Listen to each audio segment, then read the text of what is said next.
izinkan saya untuk menyampaikan aksi nyata di modul 1.4 budaya positif.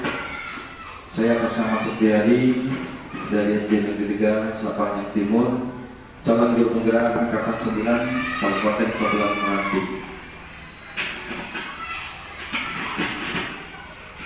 Jadi pengembangan pemahaman dan penerapan pengalaman budaya positif ini sebelumnya mudah-mudahan Bapak Ibu sudah dilaksanakan, tetapi apakah mengetahui atau tidaknya nanti kita akan bersama-sama berkolaborasi, bersama-sama kita menanamkan budaya positif di sekolah maupun di kelas nantinya. Adapun untuk penyebaran dan penerapan ini tujuannya adalah kita bersama-sama melakukan perubahan dari yang sebelumnya dan sekarang akan kita laksanakan adalah budaya positif yang kita laksanakan. Baik Bapak Ibu, dalam pelaksanaan budaya positif ini ada konsep inti untuk dalam penerapannya untuk budaya positif. Yang pertama, kita akan melaksanakan perubahan paradigma belajar. Yang kedua adalah motivasi perilaku manusia. Yang ketiga adalah kebutuhan dasar, disiplin positif. Yang keempat adalah keyakinan kelas. Apa konsep-konsep yang sudah kami pelajari, yang sudah kami dapatkan dari modul 1.4 ini? Mudah-mudahan dalam penyebaran ini kita bisa menerapkan di sekolah kita. Selanjutnya Bapak Ibu, perubahan paradigma belajar di sini adalah dalam teori kontrol. Mengapa? Sebab ini adalah dibilang paradigma baru. Dari Stanford and Cooper mengatakan bila kita ingin membuat kemajuan perlahan, sedikit-sedikit ubahlah sikap atau perilaku. Namun bila kita ingin memperbaiki cara-cara utama kita, maka kita perlu mengubah kerangka acuan kita. Ubahlah bagaimana Anda melihat dunia, bagaimana Anda berpikir tentang manusia. Ubahlah paradigma Anda. Skema pemahaman dan penjelasan aspek-aspek tertentu tentang realitas. Jadi Bapak Ibu, ini yang sebelumnya adalah kita tentang pembelajaran kita menggunakan stimulus respon. Ya, pembelajaran kita menggunakan stimulus respon sebelumnya, dan kita akan berubah menjadi teori kontrol di diri kita sebagai guru. Baik Bapak Ibu, sebelumnya kita adalah realitas kebutuhan kita bersama. Itu adalah realitas. Tetapi dengan teori kontrol, kita mengetahui bahwa realita itu, kebutuhan itu kita berbeda. Jadi dalam pemahaman kita, dalam pemahaman murid kita, itu kalau dulu kita sama, pemikiran kita sama pada anak si A, si B semuanya sama saja. Tetapi dengan adanya teori ini adalah paradigma belajar, maka teori itu adalah sudah berubah dari teori kontrol. Maka kebutuhan anak realitasnya adalah berbeda-beda, karena kita memahami itu semua. Dan semua orang melihat yang sama, tetapi dalam teori kontrol beda. Setiap orang memiliki gambaran berbeda. Terus kita mencoba mengubah orang agar berpandangan sama dengan kita, tetapi di teori kontrol kita berusaha memahami pandangan orang lain tentang dunia. Jadi Bapak Ibu, di situ ada model berpikir menang kalah, tetapi dalam teori kontrol model berpikir menang.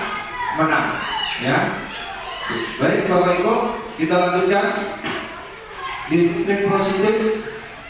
Oke Bapak Ibu, penerapan disiplin positif, guru harus mengajarkan anak bertanggung jawab dan menumbuhkan kesadaran diri berdasarkan nilai-nilai kebaikan. Jadi Bapak Ibu, di sini dalam penerapan disiplin positif, ya. Setelah itu disiplin diri yang dapat mengontrol diri dalam melakukan segala tindakan.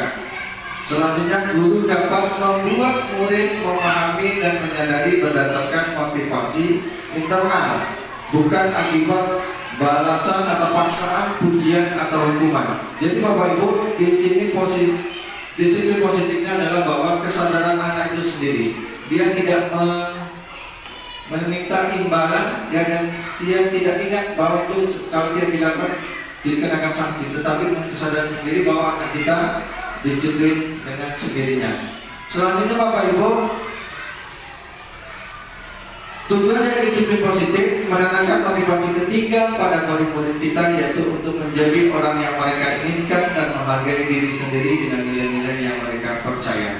Ini adalah untuk menanamkan motivasi yang ketiga kepada murid kita, bahwa di dalam menanamkan itu maka murid kita akan menghargai diri sendiri sebelum dia mendapatkan atau dapat menghargai diri orang lain. Oke, kita lanjutkan Bapak Ibu.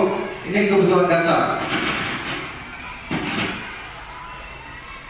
Baik Bapak Ibu, kebutuhan dasar anak itu ada kebutuhan dasar manusia. Yang pertama adalah kebutuhan untuk bertahan hidup survival. Ya. Setelah itu cinta dan kasih sayang, kebebasan, kesenangan, dan kekuasaan. Ketika seseorang melakukan suatu perbuatan yang bertentangan dengan nilai-nilai kebajikan atau melanggar peraturan hatinya, sebenarnya dikarenakan mereka gagal memutuskan. Berkesimpulan, ada 5 posisi kontrol yang diterapkan seorang guru, orang tua, ataupun atasan dalam melakukan kontrol. Yang pertama adalah penghukum, pembuat rasa bersalah, teman, pemantau, manajer. Di sini adalah posisi kontrol kita seorang guru. Jadi Bapak Ibu, di dalam penghukum itu dia tidak langsung menghukum dan memberikan hukuman kepada yang bersalah, tapi kita melaksanakan tindakan-tindakan yang semestinya, karena di situ ada kebutuhan manusia yang ada yang namanya pembelaan diri dan sebagainya. Karena pembuat rasa bersalah itu bagaimana kita memberikan tanda atau tanda-tanya pada mereka, bagaimana kita memberikan pertanyaan, bagaimana mereka itu akan merasa bersalah. Oke, kita lanjutkan Bapak Ibu, keyakinan kelas. Oke Bapak Ibu, guru berperan dalam mewujudkan terbentuknya keyakinan sekolah atau kelas dengan adanya kesepakatan antara guru dan murid. Jadi ini dilaksanakan kapan? Pada waktu kita sebelum tahun ajaran baru, atau kita melaksanakan sesudah setiap 3 bulan sekali, ya, apabila ada perubahan. Kalau tidak, kita laksanakan 1 sekali dalam tahun ajaran baru di kelasnya masing-masing. Kalau dulu dinamakan apa? Peraturan kelas. Sekarang kita sudah berubah menjadikan keyakinan kelas. Kenapa? Keyakinan kelas itu adalah disepakati bersama, menjadikan bahasa negatif menjadi bahasa positif. Kalau dulu bilang dilarang membuang sampah pada tempatnya, dan sekarang kita ubah menjadi buanglah sampah pada tempatnya. Kalau dulu dibilang anak-anak jangan atau dilarang berlari di trotoar atau di dalam lorong atau di teras, sekarang kita gunakan bahasa positifnya apa? Kita anak-anak di trotoar di teras silakan untuk berjalan, ya. Jadi kita bahasa negatif menjadi positif. Oke, kira-kira ke sekolah atau kelas berupaya pertanyaan universal yang mereka diingat, dipahami, dan harus diterapkan dalam lingkungan sekolah. Jadi Bapak Ibu, di dalam membuat keyakinan kelas itu bahwa kita tidak perlu banyak, tidak perlu sampai 1 halaman apa habis, tidak. Sedikit saja 5 atau 6 yang kita lakukan. Baik Bapak Ibu,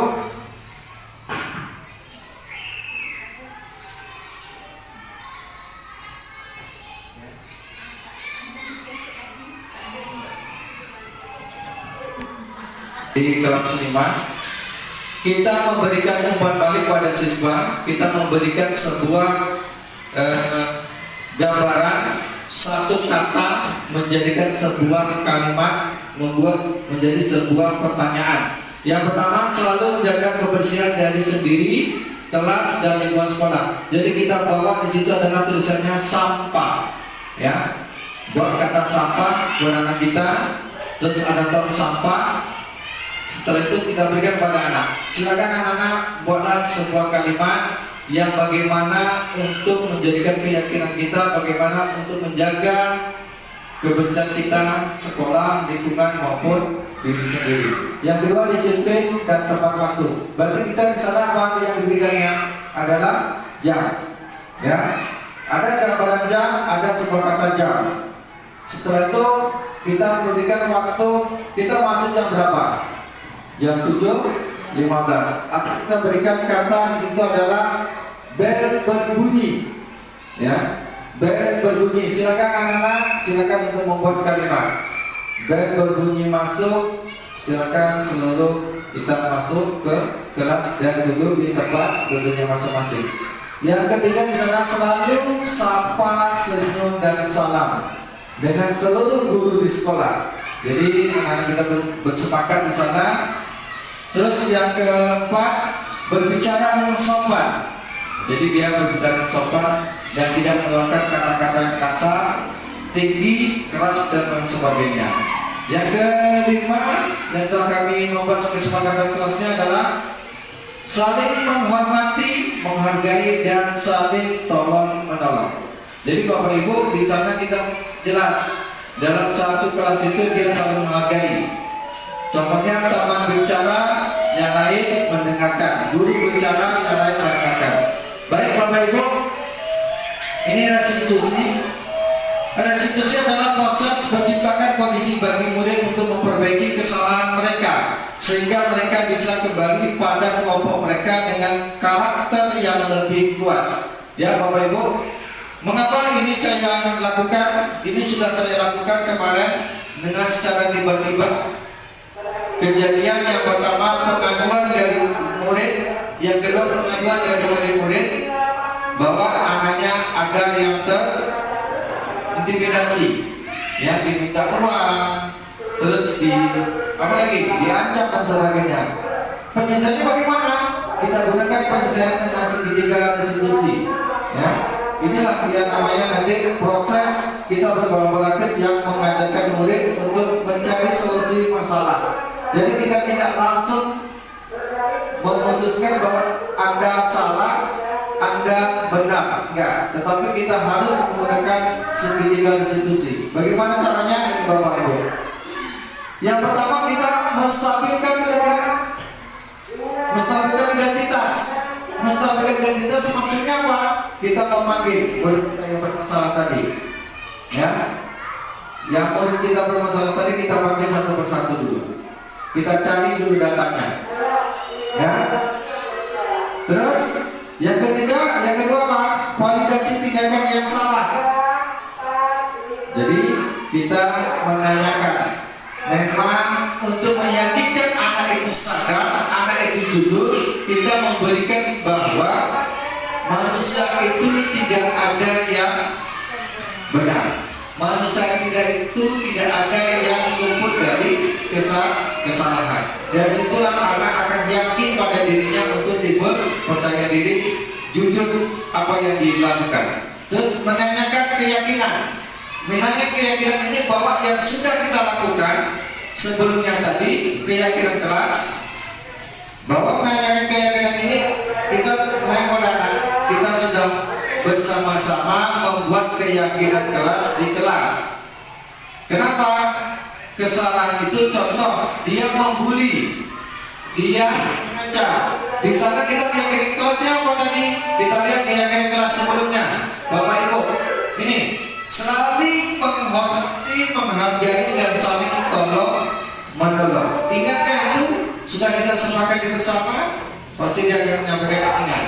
Makanya di sini kita mencari solusinya. Jadi kita tidak menghukum, kita mencari jalan keluarnya untuk penyelesaian ini.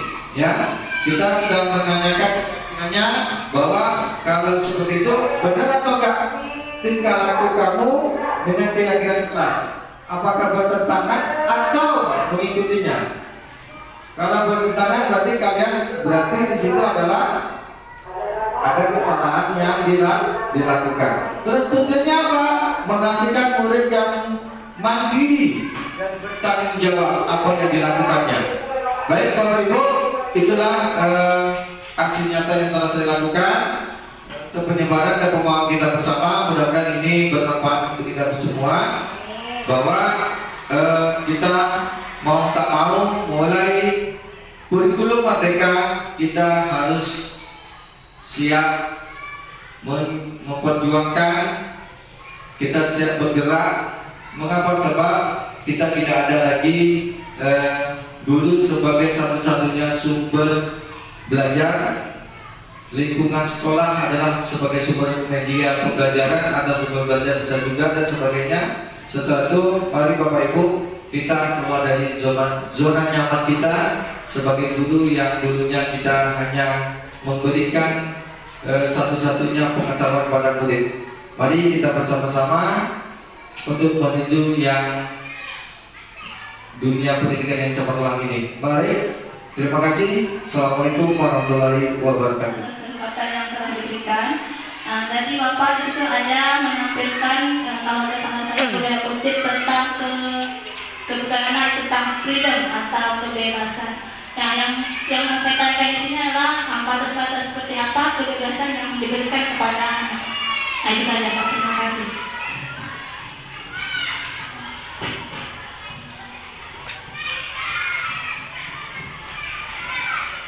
Baik, terima kasih Ibu Siti Nurani.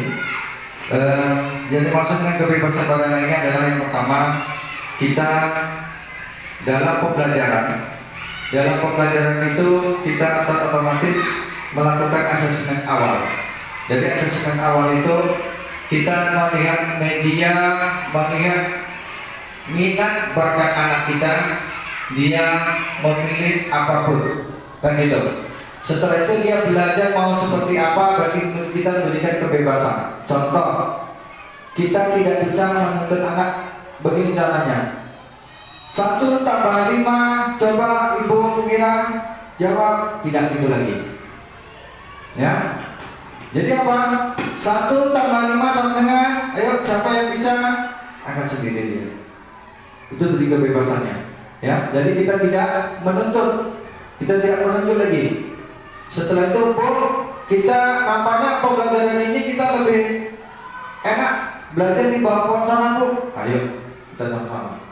Tapi sesuai dengan media yang kita ajarkan. Tujuan pembelajaran seperti apa? Ya, tidak seharusnya kita duduk di kelas gitu. Terus, Bu, ini bagusnya kita. Kadang ada anak yang agak, ya. Bu, bagus yang ini kita belajar berkelompok kita ya. Ya. Jadi kita apa?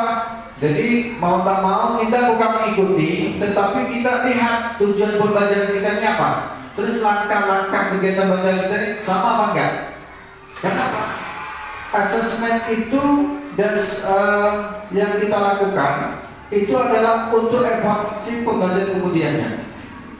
Ya, bukan anak itu bebas melakukan apa-apa enggak, tetapi anak melakukan bebas. Bebasnya apa? Sudah tertuang dalam keyakinan kelas. Ya kan? Dia bermain silakan, tetapi ada keyakinan kelas. Kenapa? Kalau bermain berarti tidak harus sopan santun, harus menghargai dan saling tolong menolong. Jadi di situ dia sudah menanamkan diri pada anak kita. Baik Bapak Ibu, ada? Kalau tidak ada, terima kasih. Saya Ari Wabillahi. Assalamualaikum warahmatullahi wabarakatuh.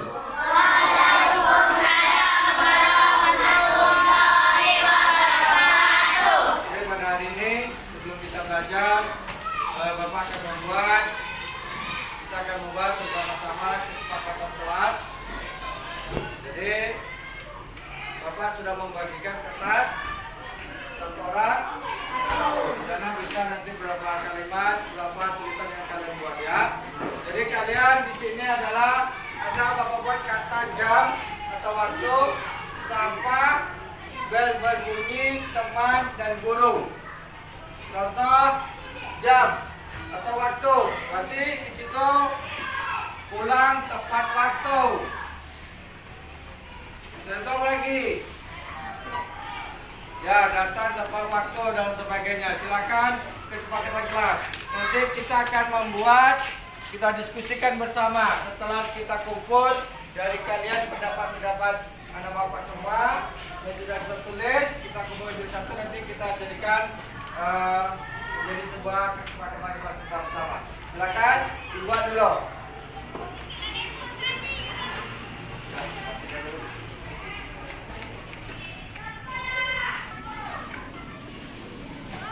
Dari kata itu, atau mau ditambah boleh juga, ya, mau ditambah boleh juga. Pak, saya maunya ini Pak, berasnya maunya seperti ini Pak. Oke, silakan, ya. Silakan buat.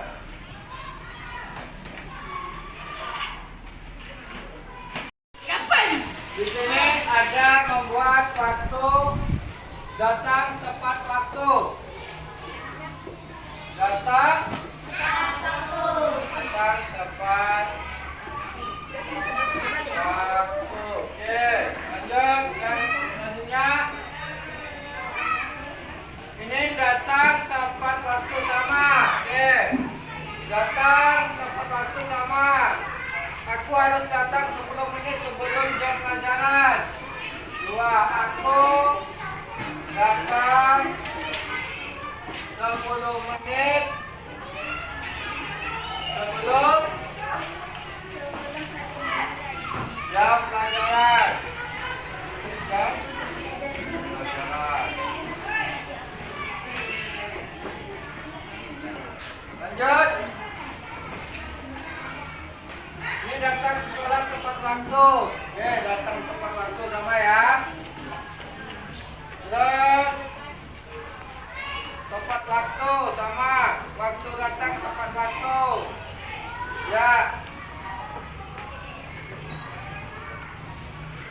Ya, oke. Kita lanjut ke sampahnya. Membuang sampah pada tempatnya.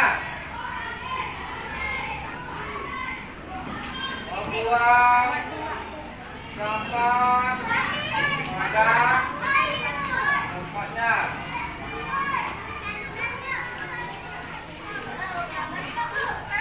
Ini dilarang membuang sampah pada tempat apa? Dilarang membuang sampah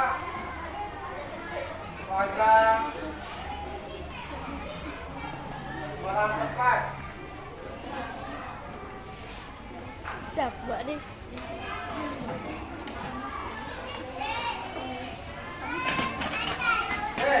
Ya. Nah. Terus tidak boleh mengganggu teman. Tidak boleh mengganggu teman.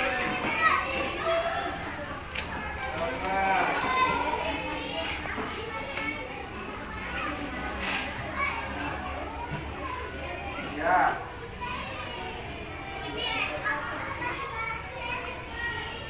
Tidak boleh membuli teman.